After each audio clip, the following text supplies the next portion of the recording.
Akshay Kumar, one of the biggest Bollywood stars.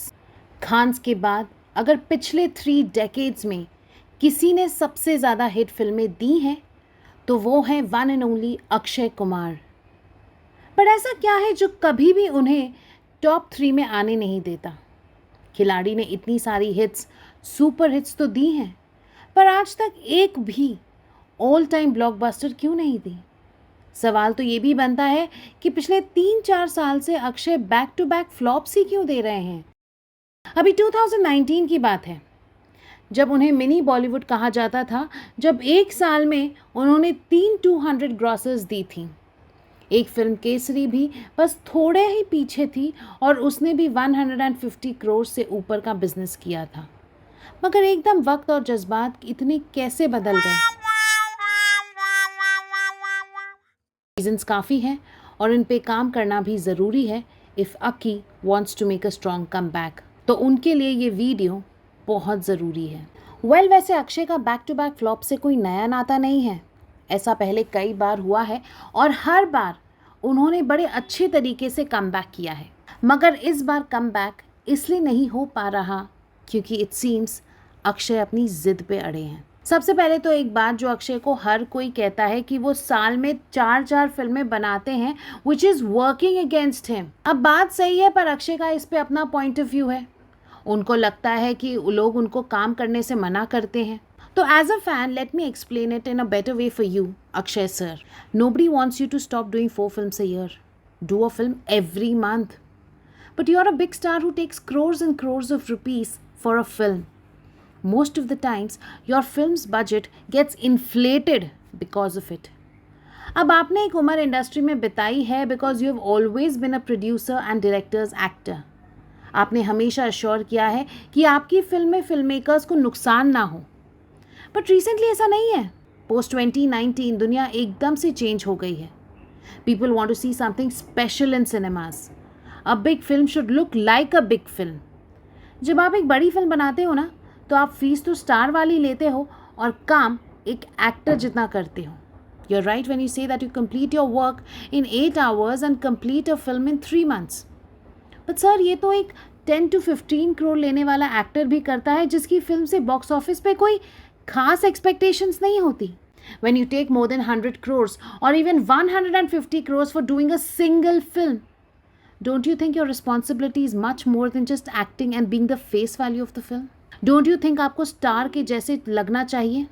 Don't you think apart from your acting, each aspect of your film should shine?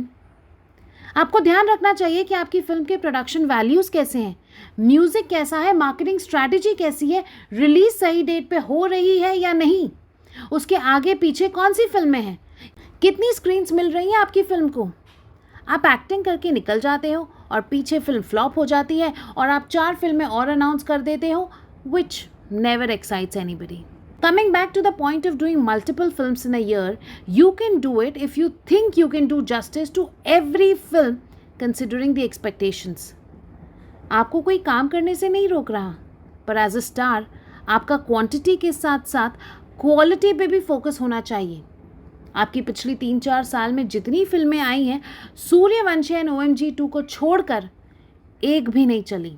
Y? इन दोनों को छोड़कर किसी film का music अच्छा नहीं था, ट्रेलर्स बोरिंग थे। आपकी so called big budget films Prithviraj, बड़े मियाँ छोटे मियाँ में तो आपकी एक्टिंग पे भी सवाल उड़ गए, क्योंकि आपने उन फिल्मों को वैसे ही लिया जैसे आप एक नॉर्मल फिल्म को लेते हो। While playing larger than life hero, you looked like a regular actor. You must start working on these factors ASAP because audience is more demanding than ever now and they won't watch any substandard product. दूसरा major point, stop doing remakes. Remakes नहीं चल रहे हैं और जो चले हैं उनके ओरिजिनल्स या तो पॉपुलर नहीं थे या उनका Hindi dubbed version Hindi remake की रिलीज से पहले अनअवेलेबल करवा दिया गया था। आपके दोस्त अजय देवगन से ही पूछ लीजिए कि शैतान ने कैसे इतना बिजनेस किया। Third, look at your competitors closely. Look at SRK, Salman, Aamir, even Ranbir now. When they take so much time to make a film, just look at them. Why do they do it? Compare the quality of your films with theirs and compare your fees with them. आपने recently कहा है कि क्या guarantee है अगर आप फिल्में कम करेंगे तो वो चलेंगी ही। सर, इस लॉजिक से तो किसी भी फिल्म को बनना ही नहीं चाहिए। आप इतने साल से इंडस्ट्री में हैं, आपको तो पता होगा। और अगर एक पैशन से और पूरे दिल से बनाई हुई फिल्म जिसके हर एस्पेक्ट पे शिद्दत से काम हुआ हो और एंटरटेनिंग हो, अगर उस फिल्म के चलने की गारंटी नहीं है तो एक सब स्टैंडर्ड प्रोजेक्ट को तो बनना ही नहीं चाहिए उस हिसाब से। आप बैक टू बैक सब स्टैंडर्ड प्रोजेक्ट्स बनाते जा रहे हैं। इस वजह से आपकी मिशन रानीगंज और सेल्फी जैसी फिल्में भी नहीं चली। Reason? People have lost the trust on brand Akshay. Your sole motive should be on recreating the brand now by doing the kind of cinema people love.